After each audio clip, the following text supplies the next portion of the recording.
Berjumpa dengan saya Admin A di channel Darah Biru Raja-Raja.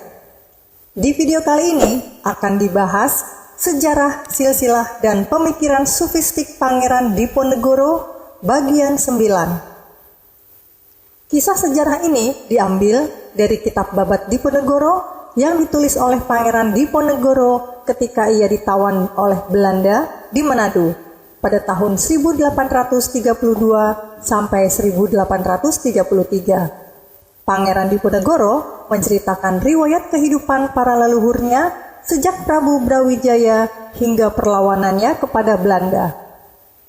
Kisah ini ditulis oleh Pangeran Diponegoro dengan pemahaman pada tahun 1800-an. Bagian 9.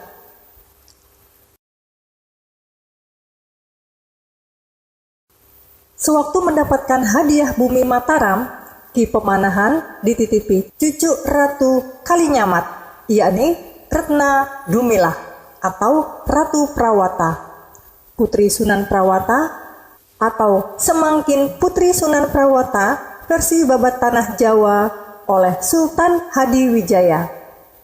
Kelak, Retna Dumilah yang belum akil balik itu akan dinikahi sendiri oleh Sultan Hadiwijaya sebagaimana perjanjiannya dengan Ratu Kalinyamat.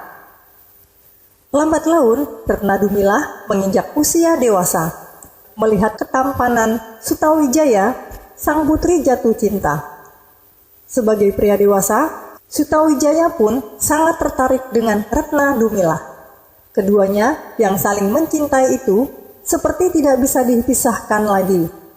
Serupa lampu dan cahayanya, api dan panasnya, keris dan warangkanya, antan dan lesungnya, atau lingga dan yoninya. Hubungan Retna Dumilah dan Sutawijaya tidak mendapatkan persetujuan dari Ki Pemanahan, abdi pajang yang sangat patuh kepada Sultan Hadiwijaya. Karenanya, Pemanahan berusaha keras untuk memisahkannya, takut akan hukuman yang akan menimpa dirinya. Berbeda dengan Ki Pemanahan, Nyi Pemanahan sangat mendukung hubungan cinta Sutawijaya dan Retna Dumilah. Sebagai wanita yang banyak akal, Nyi Pemanahan memerintahkan Sutawijaya dan Retna Dumilah untuk mengenakan pakaian serba putih. Sesudah keduanya mengenakan pakaian itu, Nyi Pemanahan membawa mereka ke alun-alun pajak. Kepada Sultan Hadiwijaya, mereka meminta kematian. Di bawah pohon beringin, Nyi Pemanahan yang pula mengenakan pakaian putih itu berdiri dengan diapit oleh Sutawijaya dan Retna Dumilah. Menyaksikan Nyi Pemanahan beserta Sutawijaya dan Retna Dumilah melakukan PP, Adipati Moncanegara menghadapkan mereka kepada Sultan Hadiwijaya yang tengah bersinggasana di penampilan. Apa tujuan Nyi Pemanahan beserta Jebeng Sutawijaya dan Retna Dumilah menghadapku dengan mengenakan pakaian serba putih? Tanya Sultan Hadiwijaya dengan nada lantang. Apakah Nyi Pemanahan akan meminta keadilan kepadaku, Raja Pajang yang harus memberikan keadilan dengan seadil-adilnya? Tanban Cinde Ban Siladan. Ampun Kangjeng Sultan, Nyi Pemanahan menghaturkan sembah kepada Sultan Hadiwijaya. Bukan keadilan yang kami pinta, tetapi hukuman kematian. Kami telah bersalah, hamba bersalah karena mendukung hubungan cinta antara anak hamba si Sutawijaya dengan Retna Dumilah. Anak hamba bersalah besar karena telah merusak Taman Sari yang telah Kangjeng Sultan bangun selama bertahun-tahun.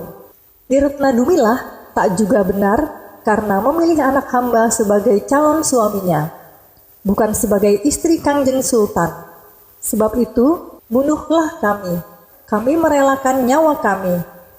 Semula aku akan menjatuhkan hukuman seberat-beratnya kepada putraku Sutawijaya, karena telah berani merusak Taman Sari yang sekian lama aku bangun. Tetapi sudahlah, aku mendengar penuturanmu Nyi Pemanahan, luluh sudah amarahku. Ibarat api yang berkobar-kobar, amarahku telah padam karena siraman air ibamu. Sultan Hadiwijaya menghela napas panjang. Tak lama kemudian, Sultan Hadiwijaya memanggil Adipati Moncanegara. Sesudah Moncanegara menghadapnya, Sultan Hadiwijaya berkata, "Panggilkan penghulu kesultanan Moncanegara.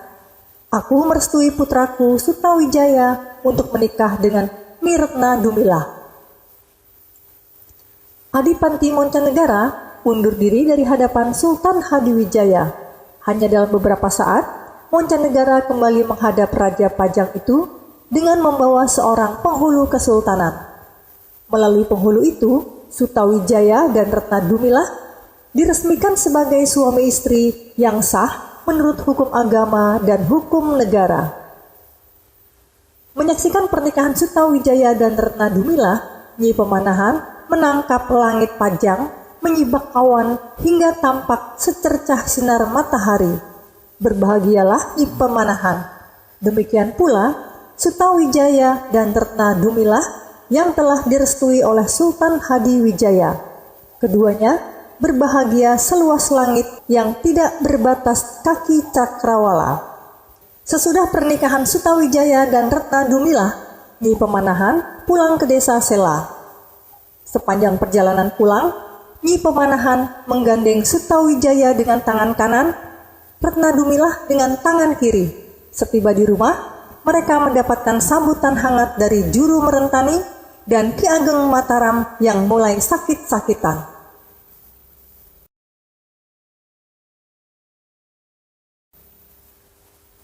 Jalinan cinta antara Sutawijaya dan Retna Dumilah telah membuahkan janin dalam kandungan. Sesudah upacara tingkepan pada bulan ke-7 kehamilan Retna Dumilah, Ki Ageng Mataram meninggal. Ki Ageng Pati atau Ki Penjawi yang memiliki putra Adipati Pragola dan Ratu Pati itu pun meninggal. Sungguh pun Ki Ageng Mataram dan Ki Ageng Pati telah meninggal, namun hubungan keduanya tetap terjalin erat melalui perkawinan Sutawijaya dengan Ratu Pati. Sesudah meninggalnya Ki Ageng Mataram, Sutawijaya yang menyematkan gelar Panembahan Senopati itu menjadi penguasa di Mataram. Pada awal kekuasaannya di Mataram, Senopati berencana membelot dari pemerintahan Sultan Hadiwijaya di Pajang. Mengingat Senopati sendiri memiliki tujuan untuk menjadi raja di tanah Jawa yang terbebas dari bayang-bayang Pajang. Pupus tujuanmu untuk membelot dari Pajang, Angger Senopati, pinta Ki Juru Merentani. Kalau kau lakukan itu, dunia akan bersorak. Bagaimana tidak, ada seorang anak berani kepada orang tuanya.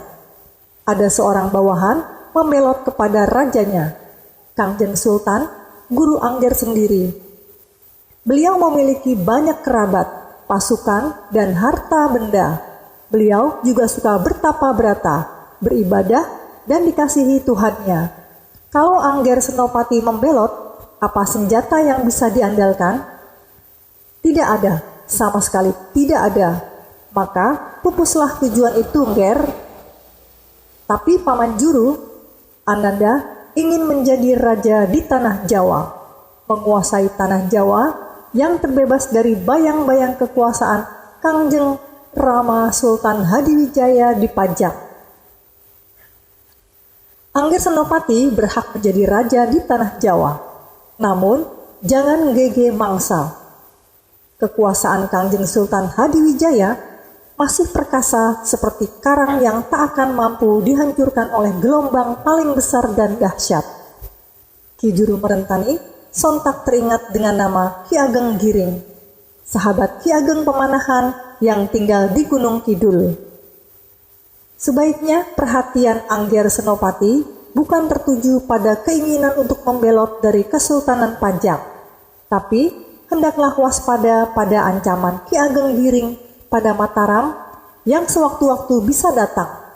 Ki Ageng Giring sendiri yang merupakan satru di dalam daging Angger Senopati sendiri. Siapakah Ki Ageng Giring itu, Paman Juru? Ki Ageng Giring, sahabat ayahandamu dari Gunung Kidul. Semula Wahyu Keprabon di tanah Jawa yang terdapat di dalam degan emprit atau degan kambil ijo dimiliki oleh Ki Ageng Giring. Karena kehendak yang sukma, wahyu ke Prabon itu berpindah pada ayahandamu. Karenanya Ki Ageng Giring dan ayahandamu melakukan perjanjian. Hasil perjanjian yang dilaksanakan di hutan Mentaok itu menyatakan bahwa keturunan Ki Ageng Giring kelak berhak menjadi raja di Mataram. Mendengar penuturan Ki Juru Merentani, Senopati tampak murung. Was-was bila Mataram kelak tidak dikuasai oleh keturunannya, melainkan keturunan Ki Ageng Giring. Paman Juru, Ananda tak menghendaki Mataram jatuh di tangan keturunan Giring. Sedumuk batuk, senyari bumi, Mataram akan aku lindungi dari Ki Ageng Giring sampai mati. Bener Angger, sangat benar pendirianmu. Apakah Paman memiliki jalan keluarnya agar Mataram tidak jatuh pada Ki Ageng Giring? Apakah Giring harus kita serang? Tak perlu perang yang mengorbankan banyak korban jiwa, harta, dan benda. Bukan okol yang kita gunakan untuk melindungi Mataram dari keturunan Ki Ageng Giring, tetapi dengan akal. Mataram tak jatuh di tangan keturunan Ki Ageng Giring asalkan Angger Senopati bersedia menikahi putrinya. Panembahan tampak tengah berpikir keras untuk mengambil keputusan yang paling bijak. Baiklah Paman, Ananda bersedia menikahi putri Ki Ageng Giring. Juru Merentani sangat berbahagia ketika Senopati bersedia menikahi putri Ki Ageng Giring. Tanpa menunggu hari berganti hari, Juru Merentani beserta Senopati pergi ke Gunung Kidul untuk melamar putri Ki Ageng Giring. Ketika Ki Ageng Giring merestui putrinya menikah dengan Senopati, Juru Merentani menangkap Mataram tak akan jatuh di tangan keturunan Ki Ageng Giring selamanya. Sesudah Senopati melamar putri Ki Ageng Giring, Ratu Prawata atau Retna Dumilah melahirkan seorang putra bernama Raden Rangga, seorang anak berwajah tampan, kuat dan sakti mandraguna. Ia pula dikenal sebagai anak yang bengal. Sebagai bukti, ia suka mengganggu Juru Merentani dengan memindahkan padasan yang akan digunakannya untuk wudhu. Demikianlah video sejarah silsilah dan pemikiran sufistik Pangeran Diponegoro bagian 9 yang dapat disampaikan. Semoga bisa menambah wawasan sejarah bagi yang menonton video ini. Sampai jumpa lagi di video berikutnya bagian 10. Terima kasih.